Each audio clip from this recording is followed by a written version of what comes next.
Hello and welcome to a new episode of Der Kreative Flow. This is a bilingual episode with some German parts like intro, outro, and some brand recommendations in the middle. You are free to skip the German parts if your German is not good enough and if you are waiting for the interview with Marloes de Vries. This interview will be held in English. So, das war der englische Teil. Herzlich willkommen in der neuen Folge von Der kreative Flow. Mein Name ist Roberta Bergmann und ich betreibe den Podcast seit über 7 Jahren und es gibt weit über 250 Folgen, die du dir bisher anhören kannst und seit einem Jahr auch zum größten Teil bei YouTube und Spotify ansehen kannst. Alles zu meiner Person und zum kreativen Flow, den ich seit 2019 als Plattform für Kreative gegründet habe, findest du als Links in den Shownotes dieser Folge. Und ein Blick hierhin lohnt sich immer, also in die Shownotes, denn manchmal habe ich da auch kleine Geschenke für dich versteckt. In dieser Folge, auf die du dich wirklich freuen kannst, spreche ich mit Autorin und Illustratorin Marloes de Vries. Und jetzt geht's los. Wie findest du das?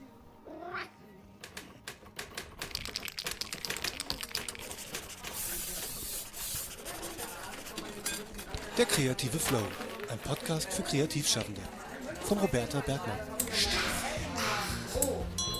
Noch jemand Stifte?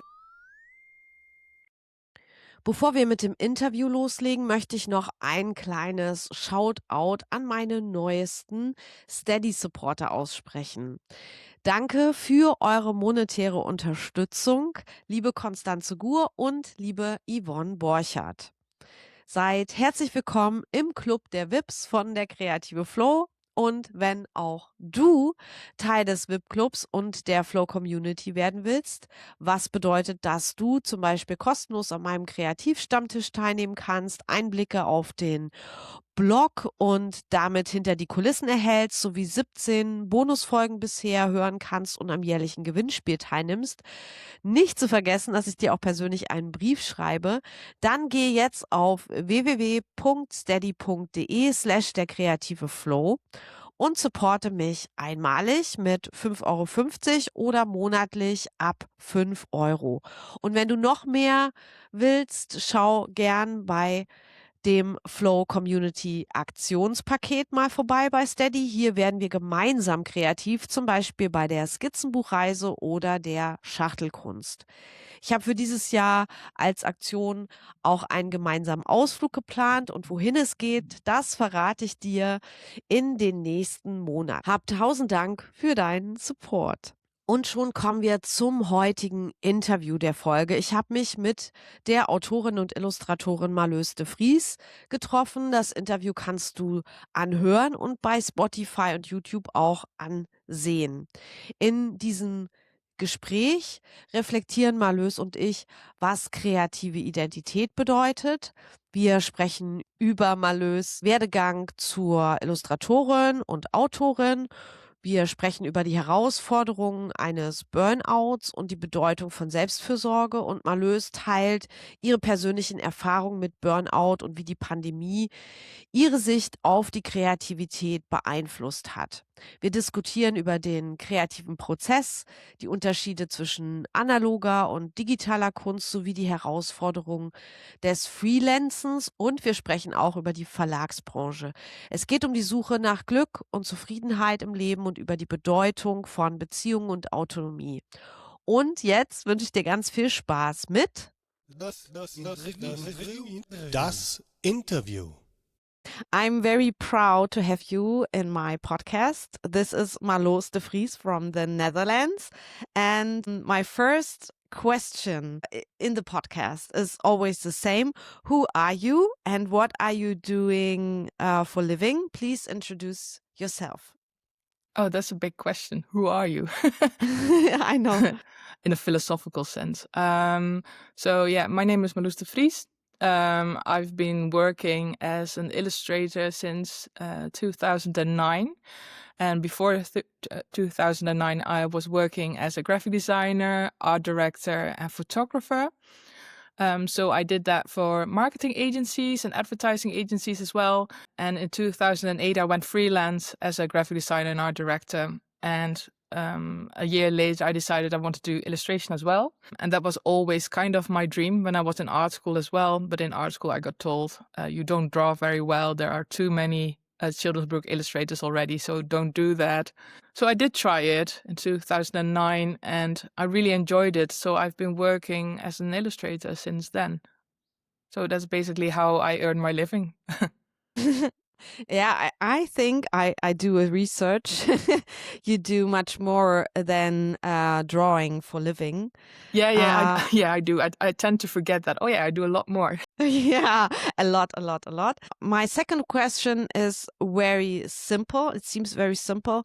It's why are you drawing and painting and illustrating? What is your fascination about it? Because I'm an illustrator too, and I'm very curious how other illustrators and drawers come to drawing or to making this what they are doing.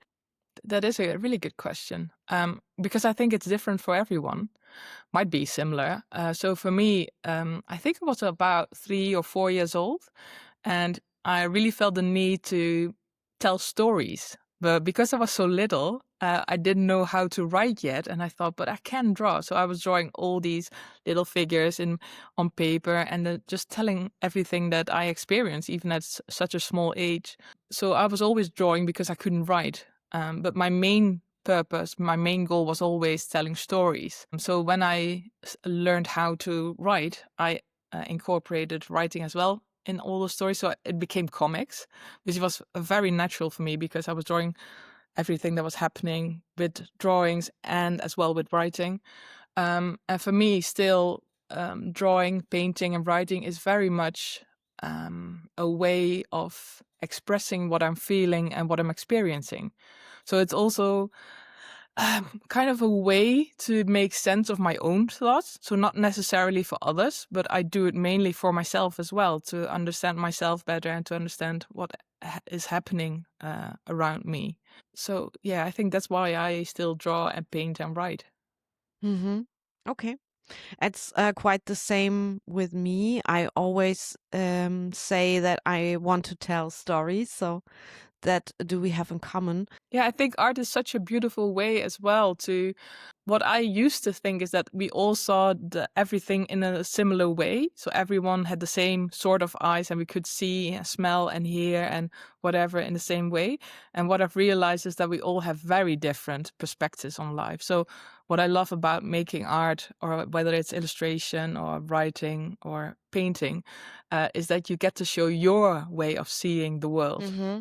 And we all see it so very differently. So I think it's also for me to show others there are other ways, different ways of looking at our world and our society and our lives.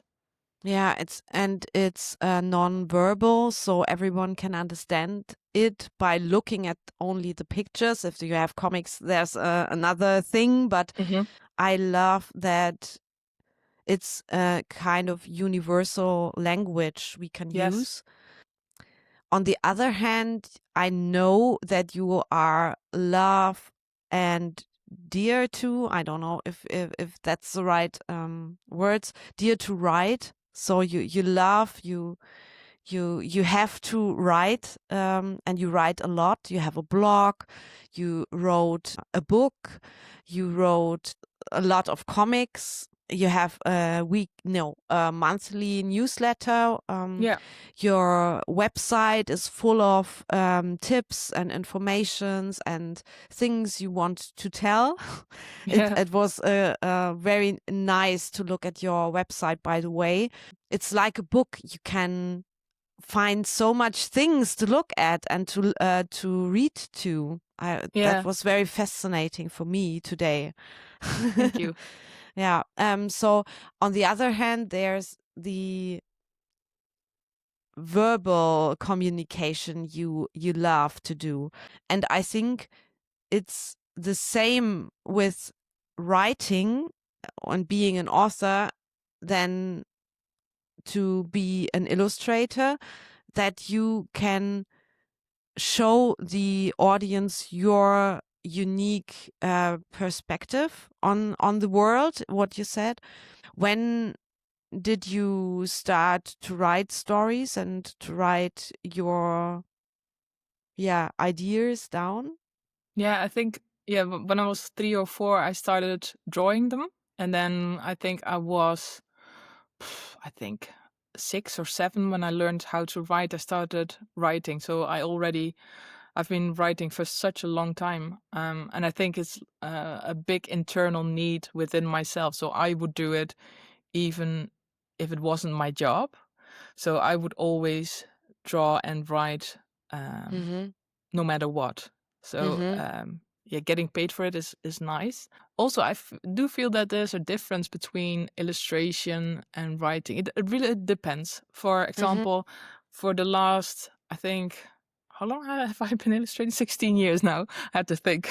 So for the last 16 years, I've mainly done other people's stories. So people who write a book or write an article, and I would do the illustrations for that. And I've come to realize that I really need to express myself as well. So more and more, I felt the need, I need to tell my own stories instead of translating other people's stories into illustrations, because that's what I've been doing mainly. So yeah, as an illustrator, I think you can tell your own stories, but there has to be a sort of autonomy in that. So you have to have the freedom to do that.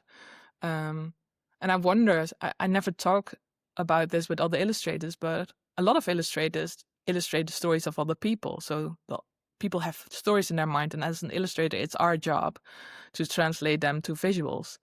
And that's really lovely, I think. But I feel that within me, I feel the really big urge to tell my own stories. Like, I've got stories to tell. Please let me speak. So more and more that's coming to the surface for me now the last couple of years.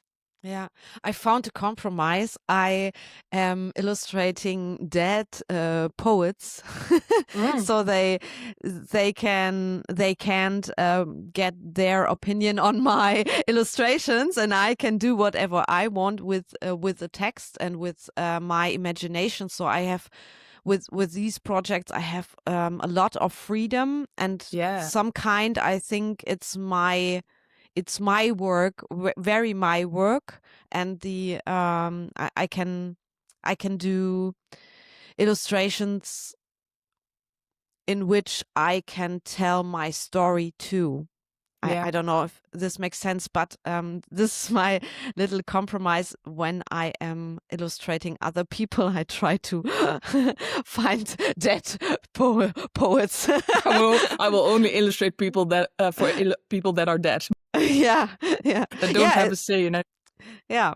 Or I illustrate myself. So these two possibilities I have. Yeah, I did. Yeah. There are so many ways as well. I know from a lot of illustrators that they do not like illustrating their own stories. They say, I don't have any stories to tell. I'm just happy illustrating other people's stories. Yeah, I know so people. I think it depends on the person. Yeah. It has to do with the character of a creative person. Absolutely. If he or she is more intrinsic, I don't know the English word, intrinsic, maybe. That's the English word, yeah. Oh, poo. Or if he or she needs an extrinsic input. Yeah. That's, these two ways maybe. Okay. Yeah, I was thinking, that's interesting. I think it's the way of approaching what kind of illustrator you want to be. So I think if you have a story written by someone else, then maybe the intrinsic thing behind it might be for someone that they enjoy. The challenge is for them to translate the words into visuals, and that's very exciting for them, or to work with the materials. And I've realized that I'm more about the idea actually than about the execution. So I much more prefer thinking of things and coming up with ideas, and then I have to draw it. And the drawing I don't find not pleasurable. So I do find it pleasurable to draw, But I much rather come up with the ideas, so that's much more exciting to Yeah. me. Yeah, yeah.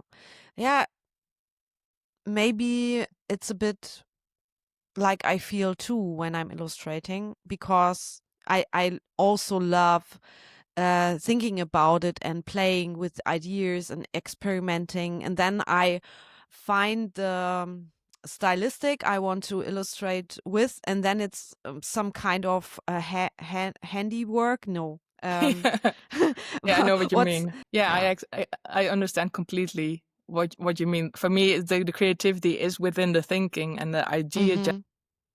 And then I sometimes think, oh, crap, I have to draw it as well. Yeah, And then I think, yeah, oh, the moment of joy is already past, and now I have yeah. to do it. Now I have to do 150 pages. Yeah. Exactly, yeah.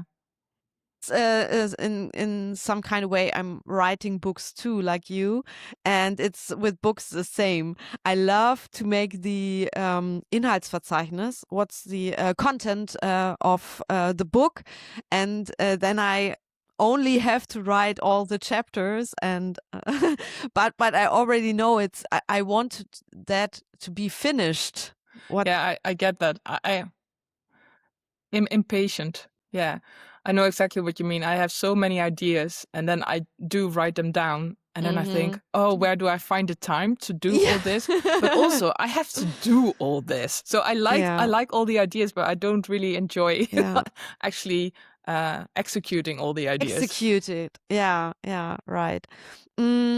I read a little bit about your vita, but I want the listeners to know some more about you. So please tell us a little bit about your creative way, how you get to where you are now. Oh, that's a long road. You can do it with your vita. You can only, as you can say, I studied there. I know where you studied. I was there too. Not to study, but to visit sometimes. And I really loved the school. Yeah, please tell a little bit your way.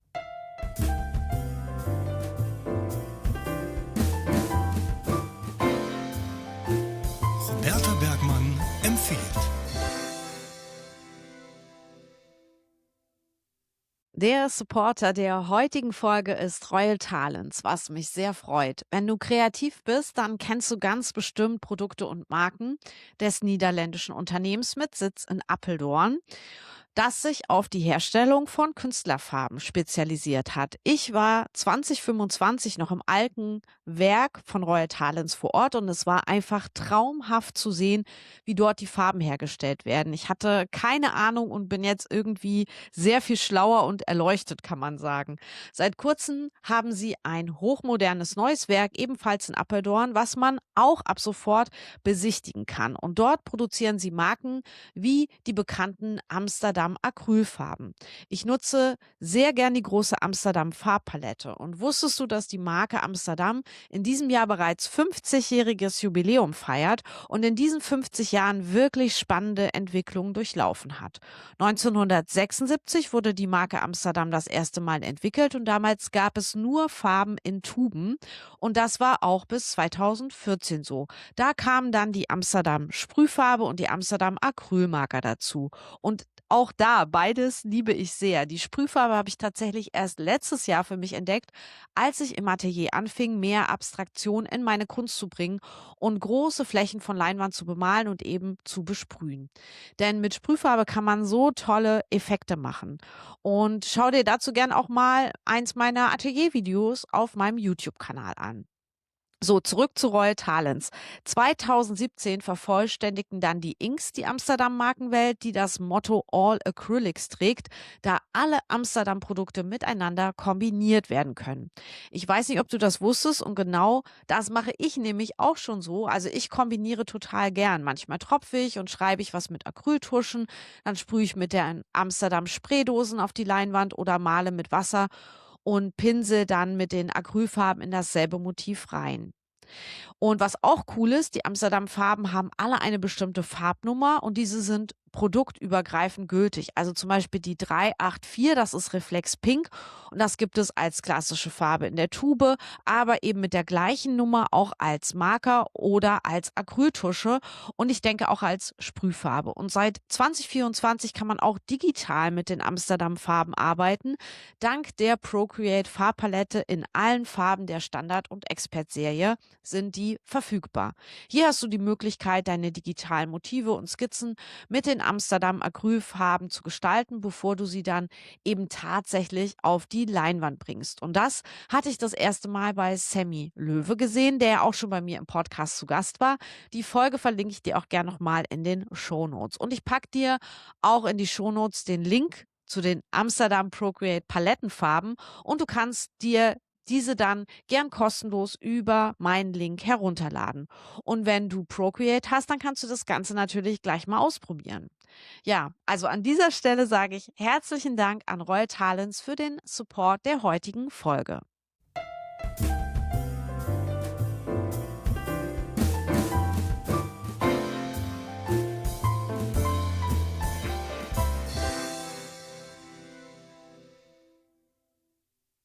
Okay, I'm going to do it as quick and short as I can. So before I went to art school, I have to explain how I ended up at art school. Because when I was 4 years old, I started drawing and I already said to my mother that I wanted to be an artist. I wanted to...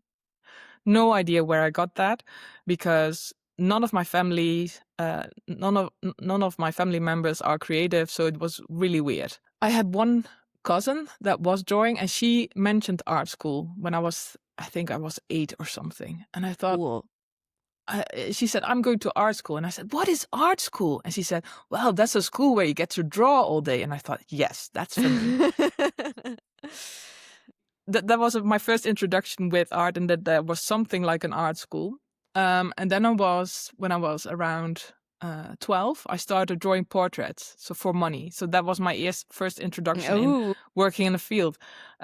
Looking back, I thought, how does a 12-year-old have a little business as a portrait drawer? But I did. And I made good money with it for a 12-year-old. And then when I was 14, I set up actually my first business as a web designer. So I was already making web designs for people on the internet, like fan sites. You had Buffy the Vampire Slayer and Charmed and all those series. And I made for people my age, I made fan sites. And then I switched to companies in the neighborhood, so around me, like building companies, and I made their websites. So before With I even went... HTML. HTML.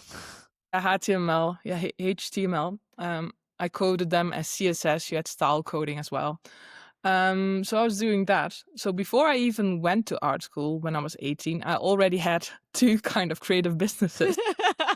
So I was already earning money with my creativity when I entered art school. So I was 18 when I went to art school. I did visual communication there. I wanted to be drawing, but they said I couldn't draw. So I went into the graphic design, film design. Yeah, that's what I did. Graphic design and film design. Enschede, Aki. Yeah. I went to the Aki in Enschede. That's very near to the German border. So I had a lot of German classmates as well. So a lot of German people came. I think it was about 50-50 even. Yeah, you went there as well, you said. Yeah, it's the partner school of my university in Braunschweig, and I was there as a teacher and a professor, and I do excursions with my students to Aki, I think 3 years. And we had a look at the workshops and do workshops there. And I really love Enschede as well. I have some friends there now because of this. And it's, I really like the school. And I'm a little bit sad that I never studied in the, foreign country. Yeah. Yeah. A lot of German people were really happy at our art school because it's a bit more free, I think. Yeah. So you have a little bit more space to experiment as well. I have mixed feelings about the art school because I had a head teacher that wasn't okay. He was completely wrong. Mhm. But nowadays it's much better. So there's a new head teacher, and the direction the art school is going is much better than it used to be Yeah. nearly 20 years ago. So this was a Yeah, long, long yeah. time ago. Yeah, yeah. And I think it's Aki is more famous for art than for graphic design, I guess. So Yeah, I think it's a bit of a mixture. I think in the mm. Netherlands, when you tell, especially the older people that you study at the Aki, they said, "Oh yeah, good graphic designers come from the Ah, Aki." okay. It's because even the graphic design department was really free, and we got a lot of Mm-hmm. space, Okay. experiment, and do weird things. So a lot of crazy Mm-hmm. graphic designers come from the Aki. Mm-hmm. So we were really stimulated to think outside the box as well. So that was a good thing. And I think they still do that. I'm not in touch with them as much anymore Mm-hmm. because this has been 20 years ago. Yeah. I taught a couple of guest courses there at the Yeah. Aki as well. Yeah. I saw this, I guess. Yeah. And what are you teaching there? Or what So I was teaching creative lettering, so typography, and then by hand, Mm-hmm. and how to be creative in that. And I was also, Mm-hmm. I don't know the English word, but an examinator. So that's one that's a person that is externally comes in for the people that are graduating, and you have Mm-hmm. to grade the people that are Mm-hmm. graduating Yeah. as an external person. So you don't Yeah. only have teachers coming in, but also Mm-hmm. people from the profession. Yeah. In German, externer Prüfer. Yeah. Yeah. Yeah. So Yeah. that's what I did there, and that was a long time ago. It was nearly 20 years ago that I graduated. Yeah, Oh, me it's a too. lifetime. I graduated 2005. Wow, yeah, 2 years before me then. I graduated Yeah. in 2007. Yeah. Yeah. Yeah. So It's a after that, long time, and we got a lot of experience afterwards, didn't we? yeah, I did basically everything when I graduated. So I worked, as I said, in advertising and marketing for a couple of years, and I learned so much about the technical bits of graphic design as well. But at the last company I was working with, it was a marketing agency. The pressure was so high; it was ridiculous. I was working, so I was getting up at 6 a.m. and then I got the bus to. I had to drive the bus for an hour and a half somewhere. And then I sometimes work until 1 in the morning. So I worked 16, 18 hours a day sometimes at that company, and I was just burned out. Wow. I was falling Yeah. apart. I only was 23, but I was so tired. So one day I said, I have to quit. Otherwise, this ship is going down if I continue working like this. So my plan was after In which city was this this? Groningen. So Groningen is Groningen. way in the north of the Netherlands. Mm-hmm. I know. Yeah. So I quit my job, and the plan was just to figure out what I actually wanted to be doing, because I knew it wasn't just graphic design. I wanted to do illustration as well. I wanted to try new things. But a week after I quit my job, I already had companies asking me, "Can you go freelance for us?" Because they trusted me, they know who I was and the kind of work I delivered. So within a week, I was already setting up my own business as a freelancer. So the whole plan of figuring out what I actually wanted to be doing uh, has never happened. Basically, I just rolled into the work, and yeah, that was it. So after I did that, I think 2 years later, I started illustrating as well. So that's how I came on the path of illustration. Mm-hmm.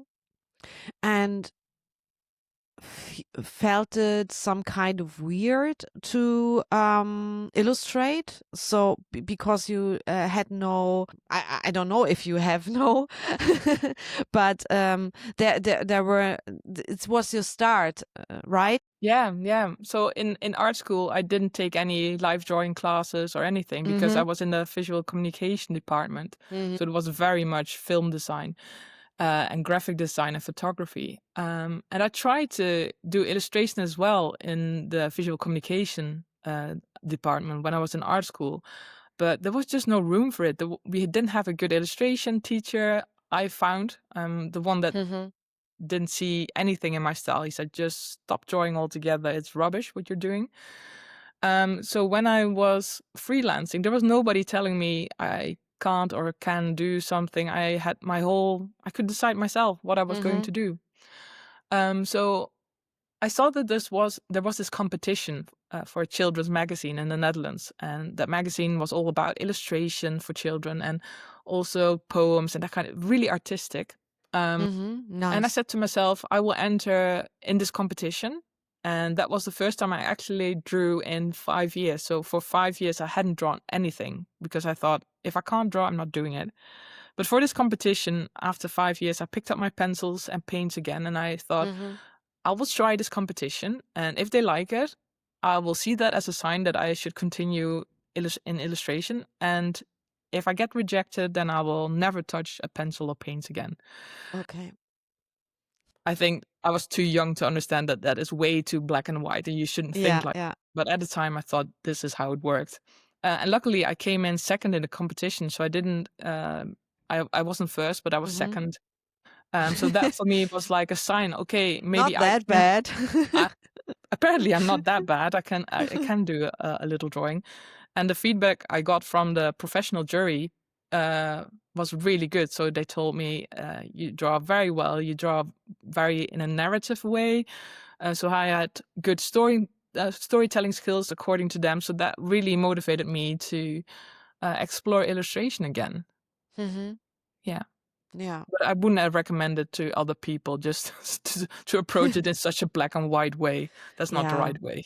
Yeah, I had a question. Yeah. The question is, do you only work analog or do you work digital, or it's a mixture in illustration and drawing? What is your drawing routine? I prefer analog. So I prefer working with pencils or paints or whatever, crayons. I just posted something about it on my Instagram that I feel that with analog tools, you get to use all your senses. So when you're pencil sharpening, you can already smell the pencil sharpenings and the wood of the pencil and the scratching of a pencil on paper. It's just, for me, it's so intuitive, instinctive. But to be honest, most of my drawings are digital because I work for clients most of the time. So because it has to be fast and it has to be quick. So the turnaround times in the Netherlands and in Germany as well are really, really fast. So I talked about this with a friend and she works for publishers from the USA. And she says, yeah, I have about 2 years to work on a picture book. And I think, well, that's the dream because I get 2 months at most, sometimes a month, to do a complete picture book. So because it has to be so quick, I do a lot of digital because it's just easy to make corrections and to change things if I need to. And but I prefer how do you analog. work digital? Is it with a graphic tablet or? Yeah, I work in 2 ways. So I do a lot of work in Procreate on the iPad with an Apple Pencil. But then I transfer it to Photoshop again and to check if all the colors are correct. And I also have a Wacom Cintiq, so the really big one, that I have for already 12 years. So I was thinking maybe it needs replacement, but still working. But I use those to do my digital illustrations. But I have to say, I do it digitally because I kind of have to, and not because I enjoy it very much. Yeah.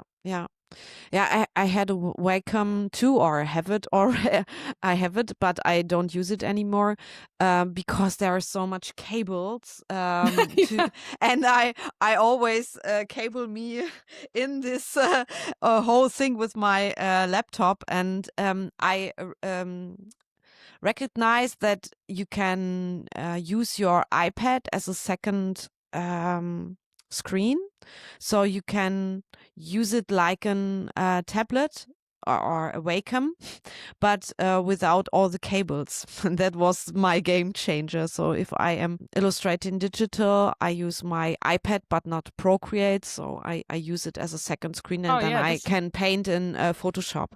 So that's great.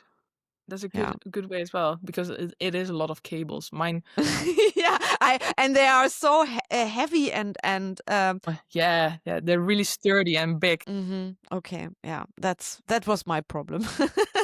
Yeah, I can imagine. Okay, Yeah. maybe we switch the topic now a bit. I recognized you at the Bunte Hunte Congress this year in Buxtehude, and I love to listened to your speech about your ways of dealing with burnout, and afterwards I asked you to come in my podcast to talk about this topic, because I think it's very important for everyone, but especially because this is a podcast for creative people, for creatives. And I think everyone knows it, more or less experienced it, and I wanted to talk about it with you because some kind of sadly you are a specialist, and you deal a lot with it and reflect it. And my first question to this topic is when was the first time, I think you said it already, when was the first time you recognize that it's too much work or it's too much of everything? Yeah, so I have to preface this with the thing that I am highly sensitive. So I don't know if you know that hoogsensitiv. I wrote about it in my last nonfiction book. This is my thesis, that most or a lot more creative people are high sensitive than non-creative are, and this is some kind of our weak spot, but on the other hand, our superpower. Yeah, absolutely. I think so. Yeah, so I even as a child I was of course highly sensitive. So very early on I already realized that I couldn't do everything that other people could do, so I was tired a lot quicker. I had my first big burnout in 2013, so that was a long time ago. And I got my most recent burnout in 2021. I think that the second one, that's more interesting, because I think it happened because of COVID, actually, because of the pandemic. Because there was this period, and I think if you've been in the creative business since a couple of years, since 2020, then you might have remembered that at one point, I think it was around March 2020, when COVID became really public. Yeah. For me, immediately It was the first lockdown in Germany. And immediately companies were saying, oh, we don't know what's going to happen. We have to pull back. We have to take away the assignments. We have to be careful now. So there was this period, I think, from March up until September in 2020 that I didn't have a lot of work to do. Me too.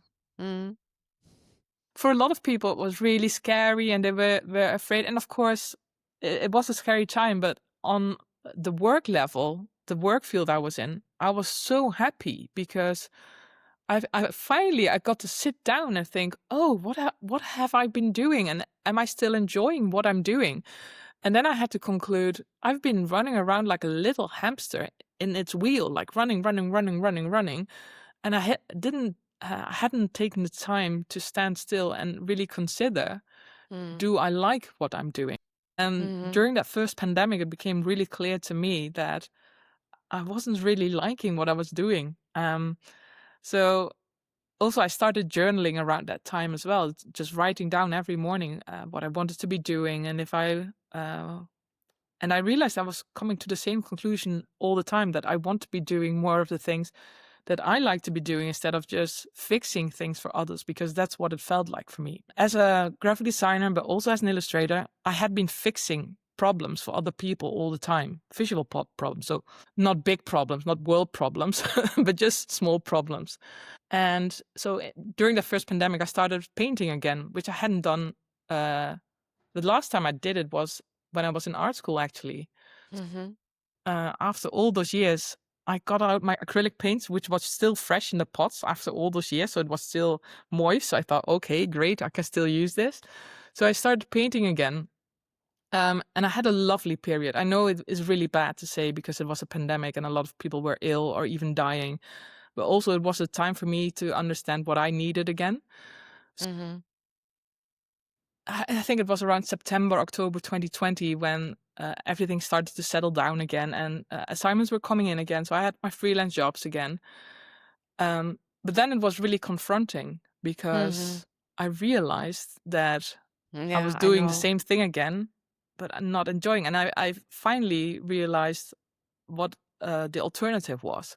So I could also be painting. So while I was doing my freelance job, and I was really grateful that I had money coming in again, I also thought, but I know there's something more fun to do with my time.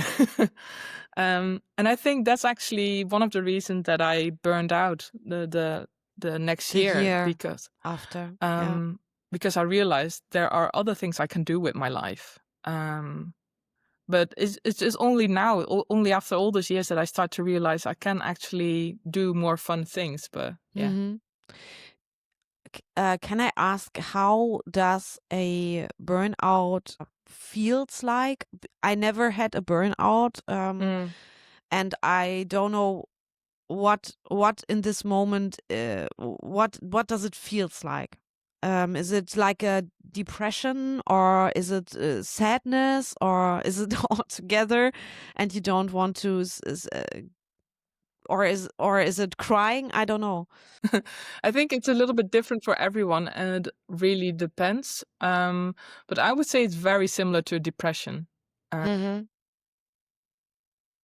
Hmm. for me, at least, it felt like I had really hard time sleeping, for example. So I couldn't fall Hmm. asleep, but I was tired constantly. So I was Okay.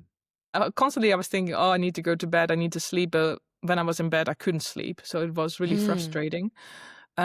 I also didn't find any enjoyment in work anymore. So it really is like a depression in that sense that I didn't find a meaning in my work anymore. So I thought, what I'm doing is useless. Why am I doing this? Yeah, you have to, with a burnout, it's just, I know that in English they say, oh, I'm burned out as well. And they use it very loosely. Like just Mhm. when someone is tired, because I found that Yeah, with my yeah. British friends that they said, oh, I feel so burnt out today. And I thought, well, a proper burnout is like you can't get out of bed and you feel really listless, and you're tired all the time and you don't see meaning in the work you do anymore. Um, and I think before you get a burnout, you start to feel really tired. So before I got my burnout, so this is a big signal, is that you wake up in the morning and you think, ugh, another day. Ugh.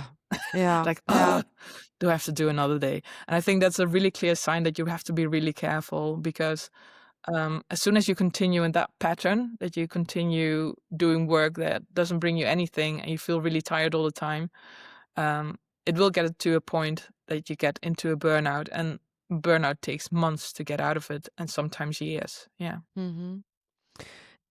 When did you realize that it is a burnout and that you have to do something against it?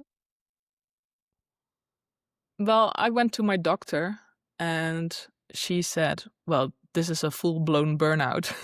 Mhm. So you're in the middle of it. So I really needed my doctor to say that. Um, yeah.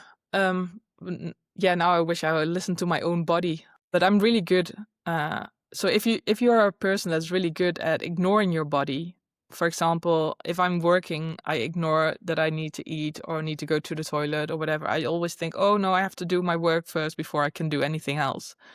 Um, so I think it's really important that you start listening to your body. And if you can't do that, for example, I can't listen to my body very well. So I have to train myself in listening to my body. So sitting still, do a body check, for example, just sit quietly, like almost a meditation, and go see if you can feel your toes. Can you feel your feet? Can you feel your legs? Can you feel your body? Can you feel your arms? So I have to do that multiple times a day to really check Okay. in with my body and what it needs. Otherwise, I won't notice it at all. Yeah. So yeah, sometimes I don't even realize that I have a body. I often tell people I feel like I'm a floating head. So my head is thinking of everything. And then someone says, Mm. oh yeah, I have arms. Oh look, I have arms. So I really have to remind myself that I have a body and that I need to take care of it, because Yeah, yeah. your mind and your body is connected, and those two have to be communicating in order to be healthy and not Mhm. burn out. Yeah. Yeah, during Corona, I had the same experiences like you, and less work and fear. Yeah, and I don't feel very comfortable with my body anymore, and I feel that I'm not feeling well with my body. I go to doctors as well because I'm not feeling well. And they said I should try another, not a diet, but another way of eating, more good fat and less of the bad fat and less of the animal fat. And so I'm getting in the second shutdown, I'm getting a vegetarian. Mm. Lose weight, go out more, started jogging and walking, and I feel so much better. And now I feel more connected to my body. So this is what I thought about when you said you don't feel connected. Yeah, it's a tricky thing, and I always thought that everybody, yeah. For example, if you don't know how other people are feeling, you think that what you're feeling is normal. So Mm-hmm. I always like conversations with other people to check in. How do you feel things? For example, I don't really feel my body. I have to be really conscious about it, that I have Mm-hmm. a body. Mm-hmm. And I got an autism diagnosis in 2023. So that Mm-hmm. explained a lot for me. Ah, okay, yeah. A lot of people with autism have really difficulties with understanding that they have a body and they have a mind. So it feels really separate. So once I realized that it's quite normal if you have autism, I could be a bit more gentle to myself. Mm-hmm. So I Mm-hmm. used to be very strict because I am a normal person. Everybody is functioning normally. I should be functioning normally. And since I know that I have autism, I can be, yeah, more gentle to myself. So Mm-hmm. other people do things differently from me because they feel Mm-hmm. things differently. But I have to find my own way within that, and to understand how my body and mind work together. So And you said that the recent burnout was 2021. yeah. And how did you overcome this? Yeah, what did you do that it getting better? Yeah, it's been a long road. So one mistake I made is that I thought I couldn't give up work. So when I got the diagnosis in 2021, my doctor said, well, you have to slow down now. You can't work 60 to 80 hours a week, which I was doing because I've always been working 60 to 80 hours a week. It's a mixture of reasons why I did that. For example, I come from a family that works really hard. And Mm-hmm. my father always told us, if you want to earn money, you have to work really hard. So that was the first thing that always came into my mind. I have to work long hours, really rough. I have to feel really tired in order to feel that I earn the money. So that's Oh a my really God. big one. Yeah. Yeah. And then the second one was that I always, even though freelancing fits me best of all the kind of jobs that there are, what I really hate about freelancing is that you never know what kind of money is coming in. So I was Mm-hmm. always, I've been doing this for over 20 years now.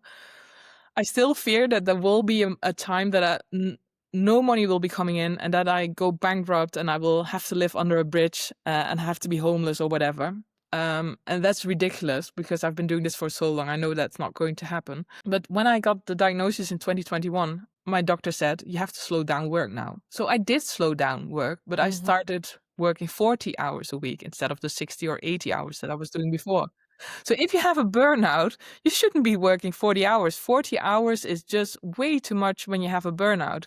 But I Mm-hmm. was really stubborn. Also, I hear that little voice in my head, you have to keep going because if I quit now, I will lose all of my steady clients. So I had a weekly job as a comic artist for a children's magazine. I had other clients that I worked so hard for the last couple of years that gave me a steady income. So I was so fixated on that steady income and I didn't dare to say, I need a break from this. So I just kept going and I thought, well, I'm working a lot less hours than before, so this should be fine. But the thing with burnout is you have to quit completely. You can't you can't Mm. say, oh, I will only work the mornings now, or I only will work 10 hours a week. No, with the burnout, it's no work at all. You have to quit entirely because Okay. your body and mind needs rest and peace for the big reset, because you have to build it up again. So that was one of the reasons that even after it's been nearly 5 years, no, it's been nearly 4 years now, I still am in this burnout because I was so stubborn and stupid to not quit working altogether. And I've been trying Mm-hmm. to fix that in every way that I can. So what I also realized with my burnout was just not only working 60 to 80 hours a week. Part of getting a burnout is not just overworking yourself, but it's also a lot of personal things. Like I mentioned before, it was the lack of autonomy that I felt. So, like I said, for a lot of illustrators, it's beautiful to illustrate other people's stories, but for me, that's not enough. I want to draw my own stories. I want to write my own stories. And because I was so lucky to have enough freelance jobs, I didn't have time to work on any of my own projects. So Mm. that felt really ungrateful in a sense as well, because I know a lot of illustrators don't have enough work, and I have so much work, so I should be grateful, but I was not doing something that I really enjoyed. So that was part of the burnout as well. Okay. And you say now that you are in burnout still, so you have to look what you can already work and do, and when is time to rest, or is Yeah, it's still very tricky because I know the best way to get better and be my old self. I don't think I will ever be my old self again, and I hope I will not be. But it's to quit entirely. There's this little voice still telling me, yeah, but then you're going to lose this job or that job. So what I have been doing is this year, 2025, is the year that I have taken on freelance jobs, but from 2026, I'm not going to take on new clients. So from January on, I have a client stop, as we call it, klantenstop. I don't know what the German or English word is, but yeah, I have a client client. stop is yeah. Yeah, I have a client stop. So I will be working for a couple of my steady clients, the clients that always come, but I'm not going to take on new projects or new people, and that's step one, and just to see how that goes. And I think this is one of the problems why a lot of creative people get a burnout as well. This sounds a bit annoying maybe, but the payment for illustration is really low. I know it's in Germany very similar to the Netherlands. And it depends a little bit in what kind of niche you are. So if you, for example, in children's book illustration, the pay is quite bad.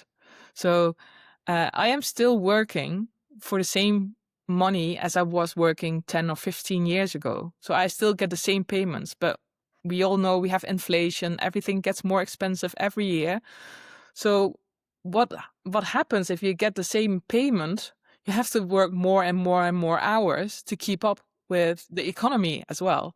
So I think as illustrators, as a group, we have to stand up for ourselves. We have to say Yeah. we can't be paid the same kind of money as we did 15 or 10 years ago. That's not going to work. Yeah. Yeah. Oh, that's a big topic as Yeah. well. We can add another podcast with, because the publisher houses and industry, the book market is in their knees. I don't know if somebody understand what I mean, but they have finance problems too, because everything is getting more expensive. Paper, I don't know, printing, publishing, all the distribution processes, and sometimes they try to pay us less than 10 years before. Yes, So, absolutely. and explain it very truthfully that they haven't enough money anymore to, Yeah. yeah, I totally agree. Everything gets more expensive. But the problem I have with this is, why are always the maker of the book, so the illustrator and the writer, yeah, the ones that have to yeah, take I on less agree. money? I agree. Why the printer gets more expensive? Yeah. Sure. Paper gets more expensive. Sure. Everything gets more expensive. And even the editors and people in the publishing houses, they get a higher salary because inflation, economy, whatever. And then I think, okay, that's all fine and dandy, but you're actually paying the makers of the books, the illustrators and the authors, paying less and less because you still want those books. So this is a completely different topic, and also Yeah. why some publishing houses are stepping into AI, KI.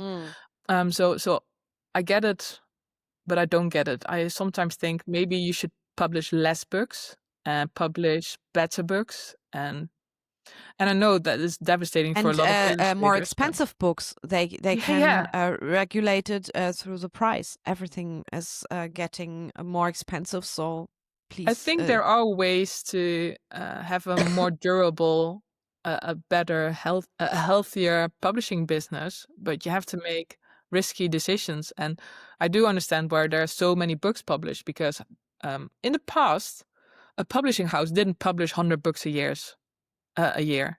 So they focused on a couple of books and they made those books really good. What happens nowadays is, and what happened over the past 10 years, is that publishing houses publish like tons of books. Like they throw it like hail at you, like all the books. And I hope that maybe 5 books will be a success and then the rest of the books aren't a success, but that's fine. But that's a lot of wasteful money. So I would say to publishing houses, focus on a couple of books, make them really good and pay the author and illustrator well, and don't do so many books.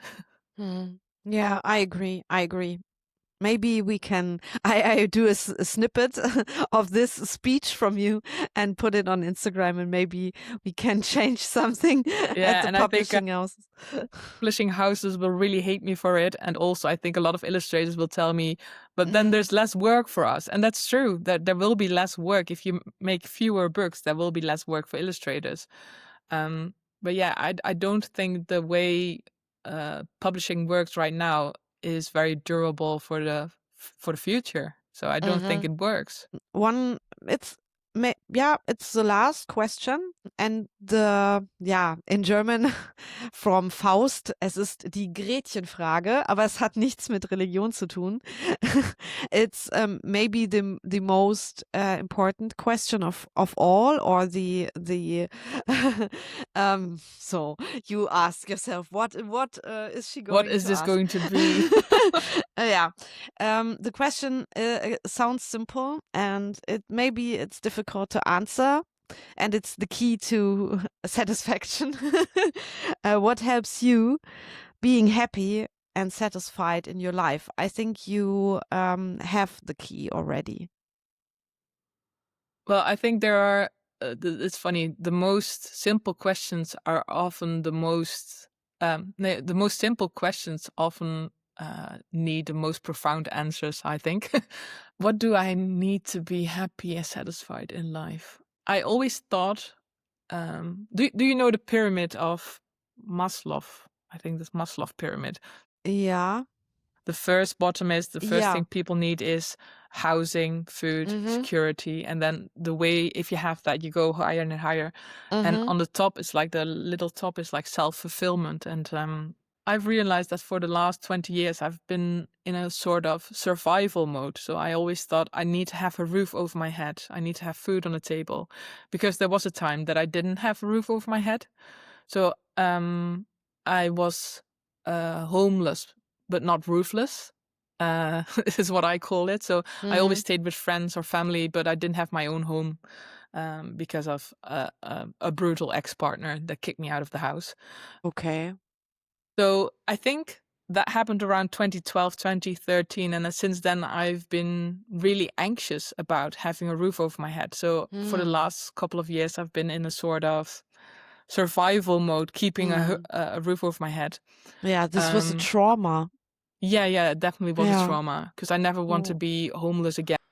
My I God. didn't have any money for food, which was always trouble.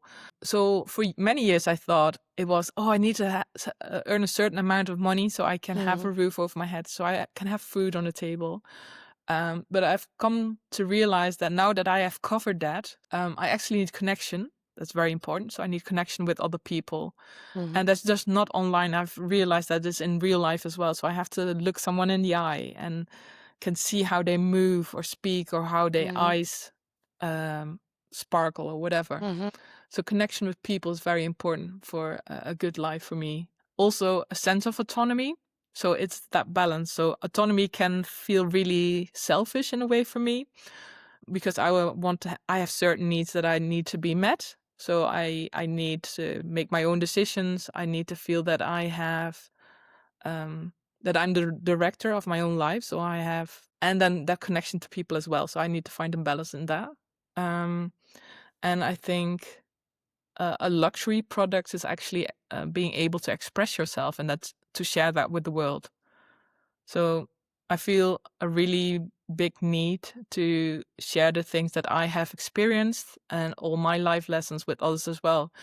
And I think that's because I feel like a lot of suffering isn't necessary if we keep sharing stories. So if we keep sharing our experiences, our traumas. So yeah, I think it's that. Mhm. And also, you don't mention the good relationship. What do you think about love and being loved? Yeah, I And think that's the connection part with okay. others. Yeah, for example, I'm now in a relationship where I feel really safe and secure. Mhm. It's not a perfect relationship, because a lot of people say, "Oh, you have such a wonderful partner." Well, he's annoying a lot of the times too, so he's not perfect. But the one thing that's really important to me is that I feel secure and safe in his presence, and that's really helpful.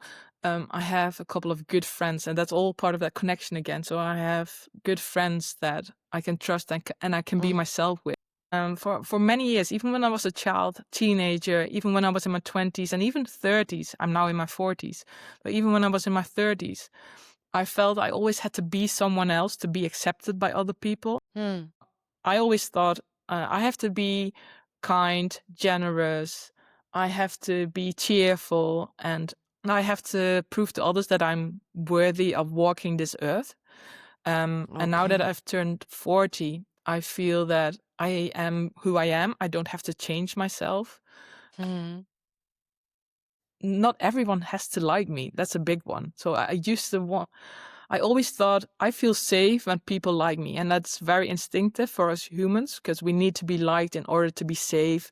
We have to belong to the tribe, to the group, to be safe. And now that I've turned 40, I've let that go a little bit. I don't have to be liked by everyone. It's okay to be liked by a couple of people, because it's very important to be myself and don't hide who I am. And that's all of that connection. That's that connection part. Yeah. Mm. Mm. Yeah. Okay. I think we make a cut here, and maybe there's a little bonus you can listen to in the future, to all of you who listens still. Maybe I have a little bonus with Marloes.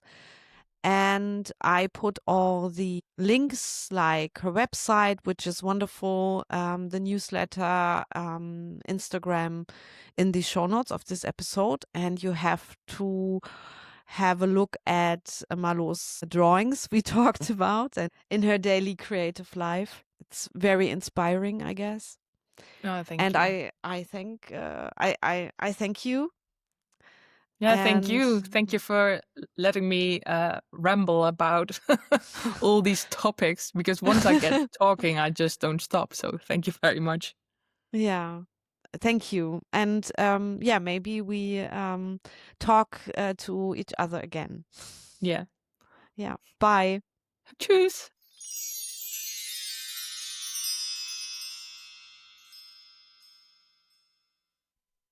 Liebe Marloes, noch einmal an dieser Stelle vielen, vielen Dank für deine Zeit und das wirklich schöne Interview. Und dir, die du noch zuhörst oder der du noch zuhörst, ich packe dir nochmal alle Infos zu meiner heutigen Gästin in die Folgenbeschreibung. Und dir sei auch noch ein Special ans Herz gelegt. Marloes und ich haben nämlich nach dem Interview, was du gerade gehört hast, noch weiter gesprochen. Und ich habe mit ihr eine Bonusfolge aufgenommen. Wenn du sie jetzt schon exklusiv hören möchtest, geht das auf meinem exklusiven Podcast für Steady Supporter. Die Folge erscheint dann zusätzlich auch in 4 Wochen als Tacheles-Folge im regulären Podcast. Und in dieser, ich nenne sie jetzt mal zukünftigen Bonusfolge, sprechen Marloes und ich über die Herausforderungen und Entscheidungen rund um das Thema Kinderkriegen. Marloes teilt ihre persönlichen Erfahrungen und Einsichten, denn sie hat darüber tatsächlich ein Sachbuch geschrieben. Es heißt Kinderkriegen ist optional und darin thematisiert sie die gesellschaftlichen Erwartungen an Frauen und die Entscheidung für oder gegen Kinder. Und wir sprechen sehr offen darüber, auch über die Wichtigkeit von Selbstakzeptanz und die Notwendigkeit, dass wir als Frauen zusammenstehen, um uns gegenseitig in unseren eigenen Entscheidungen zu unterstützen. Wenn du diesen Bonus, von dem ich jetzt gerade geredet habe, jetzt schon hören und sehen möchtest, dann bekommst du die Folge als Supporter des kreativen Flows bei Steady als Dankeschön für deine Unterstützung. Und wenn dich das jetzt interessiert, du sagst, ja, ich möchte sowieso schon Roberta die ganze Zeit bei Steady unterstützen und jetzt will ich auch gern diese Folge schon hören, dann schau doch mal bei www.steady.page/der kreative Flow vorbei. Den Link findest du auch nochmal in den Shownotes. Und wenn dir diese Folge hier gefallen hat, dann drück jetzt auf den Abonnieren-Button in deiner Podcast-App. So verpasst du keine Folge mehr. Und wenn du schon mal dabei bist, dann gib dem Podcast doch bitte gern gleich 5 Sterne, wenn du ihn magst und gerne hörst. Und bei Apple und Spotify dauert das auch nur 3 Sekunden. Bei den anderen Apps wird es wahrscheinlich genauso schnell gehen. Und wenn du jetzt noch mehr Input von der Kreative Flow haben möchtest und zum Beispiel über Aktionen, Events und Gewinnspiele informiert werden möchtest, dann melde dich doch zu meinem Flow Letter an. Den Link findest du in den Shownotes. Schau auch unbedingt mal auf meinem YouTube-Kanal vorbei. Der heißt ebenfalls der Kreative Flow. Hier findest du die aktuelle Langfolge schon immer Sonntagabend als Premiere, noch vor der offiziellen Veröffentlichung am Montag dann im Podcast. Und du kannst auch auf dem YouTube-Kanal viele Inhalte von mir direkt ansehen. Ich teste für dich Materialien, ich nehme dich mit in mein Atelier, stelle dir Kunst- und Designbücher vor und vieles mehr. Den Link zu YouTube findest du in der Folgenbeschreibung und bitte abonniere den Kanal auch dort, denn dann verpasst du kein Video mehr von mir bei YouTube. Ich wünsche dir jetzt eine kreative Woche und sage Tschüss, bis in 2 Wochen, deine Roberta. Und wenn du eine innere Stimme hörst, die sagt, du kannst nicht malen, dann male auf jeden Fall, damit diese Stimme zum Schweigen gebracht wird. Vincent van Gogh.